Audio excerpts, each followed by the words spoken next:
Evet, merhaba arkadaşlar. 7 Mart deprem haftası, biliyorsunuz değil mi? Geçen sene çocuklar Türkiye Afet Eğitim Yılı ilan etmişti İçişleri Bakanlığımız.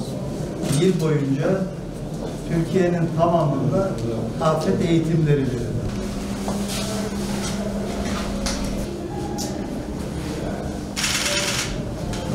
Bir 7 Mart Türkiye'de deprem haftası olarak kutlanıyor. Bu 1-7 Mart haftasını afet konusunda, deprem konusunda toplumun bilinçlendirilmesi, farkındalığın artırılması noktasında farklı etkinlikler, farklı eğitimler yapılıyor.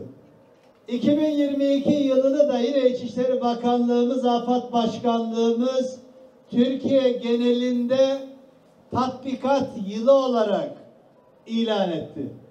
Bugün Türkiye'nin 81 ilinde, bütün okullarında afetle ilgili, depremle ilgili eğitimler var, tatbikatlar var ve 81 ilde valilerimiz, kaymakamlarımız kendi illerinde, ilçelerinde tespit edilen okullarda bu deprem tatbikatları yapıldı ki deprem yaşandığında ne yapmamız gerektiğini bilirsek hem kendimizi hem sevdiklerimizi de korumuş oluruz.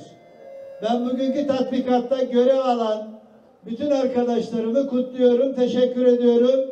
Rabbim afet vermesin, deprem vermesin. Ama bir doğal olay olduğunda da inşallah bugün öğrendiğimiz, tatbikatta tatbik ettiğimiz şeyleri uygularsak İnşallah herhangi bir zarar görmeden afeti atlatmış oluruz.